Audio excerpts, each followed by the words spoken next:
अपने बेहतरीन गुलकारी के लिए पहचाने जाने वाले सिंगर किशोर कुमार का जन्मदिन है। किशोर कुमार एक बेहतरीन एक्टर के तौर पर भी पहचाने जाते हैं। उन्होंने हिंदी फिल्म के अलावा बंगाली, मराठी, असमी, गुजराती, कन्नड़, भोजपुरी, मलयालम, उड़िया और उर्दू समेत कई भारतीय भाषाओं में गाया था। किशोर कुमार के जन्मदिन के मौके पर हम आपको किशोर और रफ़ी के बारे में कुछ बताने जा रहे हैं। दोनों को लेकर एक सवाल हमेशा उठता रहा है कि कौन बड़ा सिंगर था। हालांकि इसका जवाब एक बार खुद किशोर कुमार ने भी दिया था। हिंदी सिनेमा के सबसे कामयाब गुलकारों में शुमार किए जाने वाले मोहम्मद रफ़ी ने समकालीन गायकों में अपनी एक अलग पहचान बनाई थी, जिसकी बराबरी करने के बारे में आज के सिंगर सोच भी नहीं सकते। रफ़ी साहब ने 1940 के दशक से शुरू कर 1980 तक तकरीबन 26,000 गाने गाए। इनमें ना सिर्फ फिल्मी गाने बल्कि गज़ल, भजन, देशभक्ति गीत, कव्वाली के अलावा इलाकाई भाषाओं में गीत गाए। मोहम्मद रफ़ी के साथ साथ एक और सिंगर का जिक्र करना भी ज़रूरी है, जिनका नाम है किशोर कुमार। किशोर कुमार अपने एक अलग अंदाज के लिए पहचाने जाते हैं।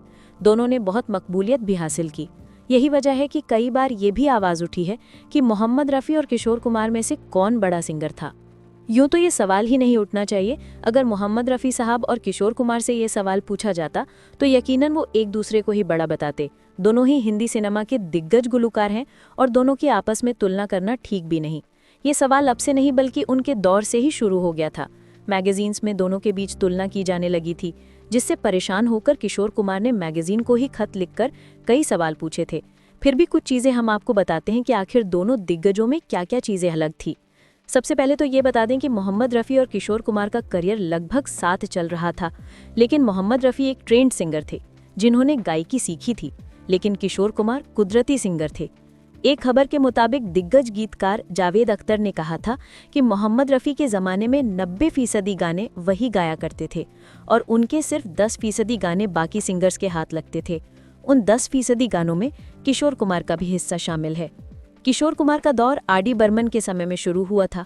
इन दिनों में स्क्रीन पर राजेश खन्ना जैसे स्टार्स का जलवा था, जबकि मोहम्मद रफ़ी इस दौर से बहुत पहले ही अपना लोहा मनवा चुके थे।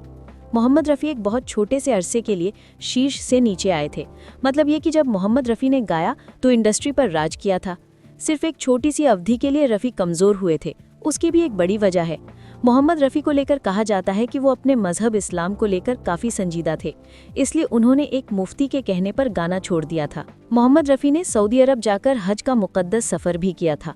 कहा जाता है कि इसी दौरान एक मुफ्ती से बातचीत हुई थी, क्योंकि इस्लाम में गाने गाना हराम है। इसलिए मोहम्मद रफ़ी ने तकरीबन 19-20 महीनों के लिए गाना छोड़ दिया था।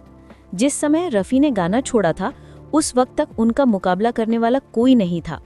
रफ़ी साहब के गाना छोड़ने के बाद किशोर कुमार शीर्ष पर पहुंच जाते हैं, यानी जब किशोर कुमार ऊपर उठ रहे थे तो रफ़ी साहब गाना छोड़ चुके थे।